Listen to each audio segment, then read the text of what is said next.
थेट जाऊया नवनाथ बन यांच्या पत्रकार परिषदेत। भीतीपोटी एकत्र येत आहेत, याला संजय राऊतजी प्रीती संगम म्हणत नाहीत तर भीती संगम म्हणतायत। आणि हा भीती संगम आहे हे महाराष्ट्रातल्या जनतेला ठाऊक आहे। आपल्या भावाला स्वतःच्या घराबाहेर काढण्याचं पाप उद्धवजी ठाकरे, संजय राऊत तुम्ही केलं होतं आणि आता सत्ता जाणार। मुंबई महापालिकेत आपल्या अस्तित्वाची लढाई आहे आणि या लढाईच्या भीतीपोटी, पराभवाच्या भीतीपोटी आपल्या भावाला सोबत घेण्याचा प्रयत्न संजय राऊत आणि उद्धवजी ठाकरे करतायत।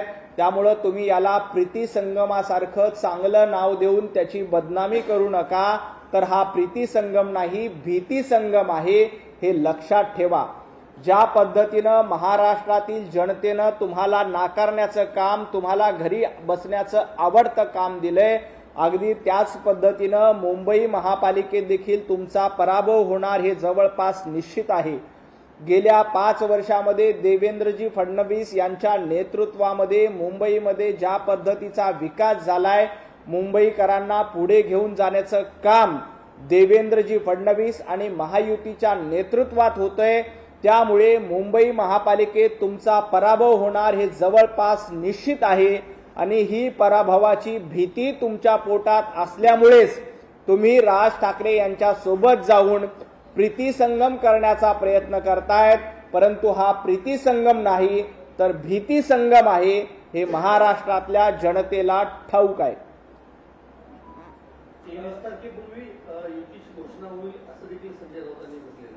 खरं तर 23 तारीख करू द्या नाही तर 12 तारीख करू द्या, 16 तारखेला भारतीय जनता पार्टी आणि महायुतीचा भगवा मुंबई महापालिकेवर निश्चितपणे फडकणार आहे। मला एक माहिती अशी मिळाली की राजजी ठाकरे यांना फक्त 60 जागा देऊन त्यांची बोळवण करण्याचा प्रयत्न उभाटा गटाकडनं केला जातोय।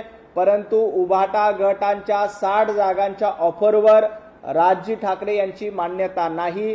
ते जवळपास 100 जागा मुंबई महापालिकेमध्ये मागतायत, परंतु उद्धवजी फक्त 60 जागा देऊन त्यांची बोळवण करण्याचा प्रयत्न करतायत।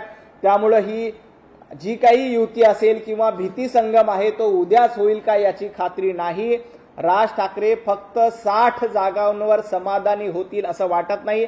अर्थात त्यांनी 60 जागांवर समाधानी व्हावं का 100 जागांवर व्हावं का 40 जागांवर व्हावं हा त्यांचा प्रश्न आहे, त्यांचा अंतर्गत प्रश्न आहे।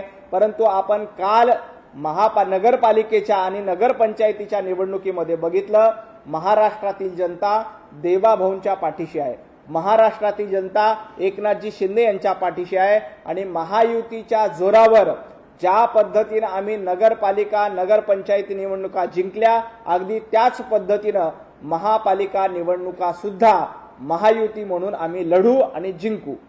सत्ताधारी पक्षाकडून कोट्यवधी रुपयांची उधळपट्टी झाल्याचा आरोप केलाय। खास करून भाजप, शिंदे गट आणि अजित पवार गटावर पैशाचा आरोप केल्याचा। खरं तर संजय राऊत यांनी असे आरोप करण्याच्या आधी एखादा पुरावा असेल तर तो पुरावा माध्यमांसमोर द्यायला पाहिजे होता, परंतु एकही पुरावा द्यायचा नाही। फुकटची बडबड करायची ही संजयजी राऊत यांची जुनी सवय आहे। जे नगरपंचायतीमध्ये झालं तेच महानगरपालिकेतही होईल असं नवनाथ बन म्हणतायत आणि त्या ठिकाणी देखील युतीचाच झेंडा फडकेल असा विश्वास त्यांनी व्यक्त केलाय। लोकशाही मराठी ऐका, पहा, जागरूक रहा।